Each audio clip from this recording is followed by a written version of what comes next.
I decided with my family that the opportunity was too good for us, too great, that even though we weren't struggling in life in the States, we were enjoying life. We were growing and in a good church. But that was going good, but this was even better. So we had to do an exchange for the best, for us.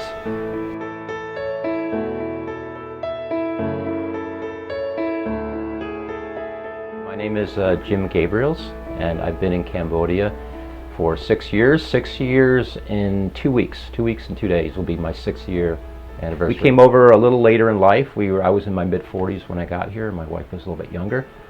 We worked in various things in the States, both in construction and some professional work.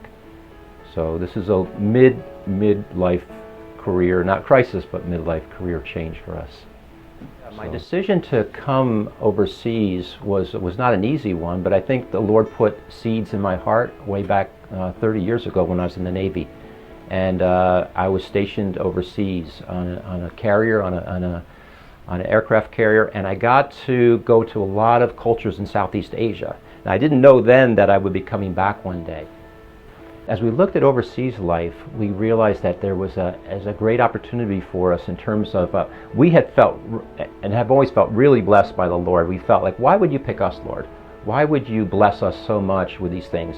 But then we realized that there were so many others who didn't know the blessing of God, didn't know that relationship with God, were missing out on that, and we thought it would be a privilege to share with them what we have personally received from the Lord.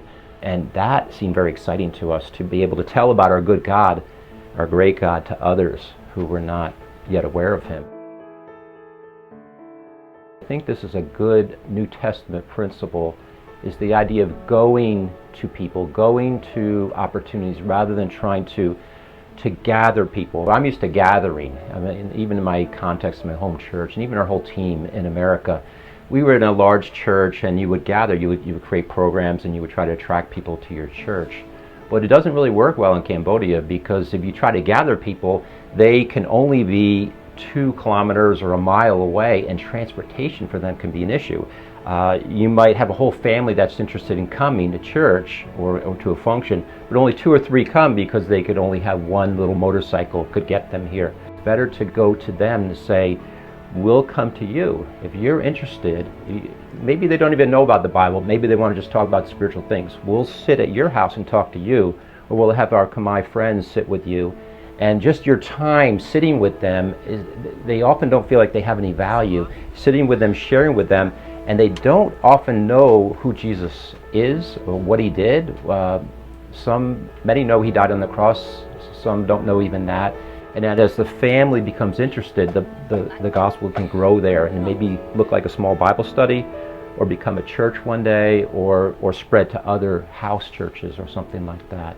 So when you share that with them, they get it, they understand that, or some spiritual truth starts to go on in their mind. It really is a powerful experience for me, and I just know that God is doing often something in their lives that if I didn't go, maybe that wouldn't be happening. God's sovereign, but it's cool to be the instrument, to be the one that actually is there, maybe even alone or with a group, sharing with them in maybe a hut or a little wood shack, and just feeling that God is with you in that environment is pretty special. And that can happen time and time again here, and does. So that's something we really enjoy.